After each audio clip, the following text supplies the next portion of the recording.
Bapa kami yang di surga, terangi hati dan jiwa kami selalu dengan Roh Kudus-Mu, karena kami selalu bersekutu dengan Engkau secara pribadi. Kami bahagia Tuhan bisa selalu berserah diri penuh kepadamu. Engkaulah satu-satunya sejatinya sahabat kami, teman terbaik kami, dan bahkan yang mendengar semua keluh kesah kami dan memberikan kami pengertian, hikmat, dan juga setiap masalah dan jalan keluar. Engkau adalah satu-satunya pemelihara janji dan pemegang kekuasaan tertinggi dalam hidup kami ya Tuhan. Tak ada yang bisa kami percaya dan andalkan selain Engkau, karena Engkau tak pernah berdusta, berbohong, ataupun mengingkari semua ketetapan-Mu. Dan Engkau konsisten untuk memberikan janji kepada kami orang-orang percaya, dan hanya kepadamu kami berserah diri. Tuhan, kami memang bukan manusia sempurna, kami bisa berubah-ubah, tetapi dalam hal iman kami tidak bisa berubah. Ketetapan-ketetapan yang kami buat setiap hari bisa berubah untuk mempertimbangkan segala sesuatu, tetapi panjang Tuhan, bukan untuk berbohong, untuk kami berdosa kepada orang, tapi kami mempunyai pikiran yang panjang, tetapi tetap pada tujuan yang sama untuk hidup kami, yaitu Tuhan sendiri yang tahu apa sebenarnya makna dari apa yang kami pilih dan tentukan. Kami memang melakukan sesuatu untuk berjaga-jaga dan untuk merombak segala kehidupan, tetapi kami tidak mau secepat itu melangkah tanpa berpikir panjang. Kami melakukan sesuatu untuk kebaikan masa depan yang cerah, karena panjang-panjang pikiran kami adalah untuk tujuan hidup yang lebih baik, bukan plan ataupun melakukan sesuatu itu secara sembarangan. Kami memang berancang-ancang melakukan segala sesuatu untuk masa depan yang baik, tetapi hanya bersama Tuhan saja masa depan kami yang baik. Dan ya Tuhan satu-satu melihara kehidupan kami. Amin. Pembacaan kitab di siang hari ini terambil dari 2 Raja-Raja 23 ayat 31 hingga dengan ayat yang ke-35 dengan perikop Yoahas Raja Yehuda. Terdapat juga di kitab 2 Tawarikh 36 ayat 1 hingga 4 yang berbunyi demikian. Yoahas berumur 23 tahun pada waktu ia menjadi raja, dan 3 bulan lamanya ia memerintah di Yerusalem. Nama ibunya ialah Hamutal binti Yeremia dari Libna.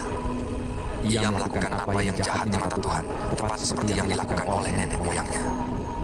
Firaun Neko membunuh dia di Ribla, di tanah Hamat, supaya jangan ia memerintah di Yerusalem.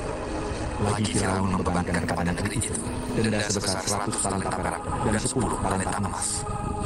Firaun Neko mengangkat Eliakim, anak Yosia, menjadi raja menggantikan Yosia, ayahnya, dan menukar namanya dengan Yoyakim. Tetapi Yoahas dibawanya. Yoahas tiba di Mesir dan mati di sana. Yoyakim memberi emas dan perak itu kepada Firaun, tetapi ia menarik pajak dari negeri supaya dapat memberi uang itu sesuai dengan titah Firaun. Ia menagih emas dan perak itu dari rakyat negeri, dari setiap orang menurut jumlah ketetapan pajaknya, untuk memberikannya kepada Firaun Neko. Demikianlah pembacaan kitab kita siang hari ini. Berbahagialah setiap kita yang mendengarkan firman Tuhan, dan kita adalah pelaku-pelaku firman. Terima kasih Bapa, walaupun dalam kehidupan kami apa yang kami ambil untuk keputusan yang panjang bisa berubah-ubah, tetapi konsisten untuk tujuan yang sama. Tetapi dalam banyak hal kami tidak mau menjadi orang berbohong dan pintar untuk melakukan kejahatan.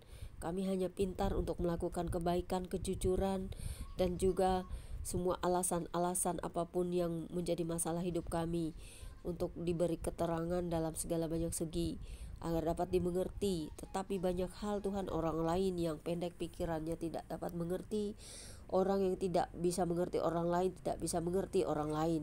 Tetapi kami akan selalu bisa memberikan jalan keluar dan pikiran panjang untuk suatu masalah, agar memberikan solusi yang terbaik dalam hidup ini. Tetapi banyak orang tidak bisa memahami siapa kami, apa yang kami pikirkan, apa yang kami lakukan, dan hanya Tuhan satu-satunya yang kami percayai di dunia ini. Karena manusia memang tidak bisa diandalkan dalam dunia ini, karena manusia bisa melakukan kejahatan, berbohong dan sebagainya. Tetapi kami tidak berbohong, kami mempunyai alasan untuk melakukan sesuatu yang berubah-ubah untuk hidup yang lebih baik, bukan untuk membohongi orang, tetapi pikiran panjang dengan satu tujuan yang sama. Jika kami punya masalah keuangan, kami akan hidup untuk berlaku jujur dan juga Kami benar-benar ingin hidup dengan baik, bukan untuk berbohong kepada orang lain, bukan untuk melakukan kejahatan hanya karena uang. Kami akan mencari uang, kami akan berbuat untuk kebaikan kami, bukan untuk kebohongan. Dan juga kami melakukan sesuatu dengan pikiran panjang, bukan sembrono dan pelin-pelan. Kami akan melakukan sesuatu untuk kebaikan hidup kami dan kebenaran dan kejujuran, bukan dengan menghalalkan segala cara ataupun tanpa pikir panjang melakukan sesuatu sebab akibat sehingga kami bisa hancur sendiri karena perbuatan itu. Tetapi kami akan memberikan alasan-alasan dan pengertian-pengertian, bahkan juga pikiran panjang, tetapi konsisten untuk tujuan yang sama.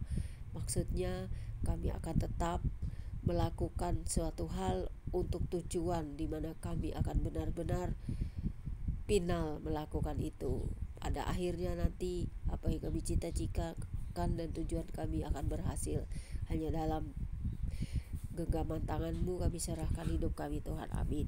Demikianlah pembacaan kitab kita siang hari ini. Tuhan Yesus memberkati.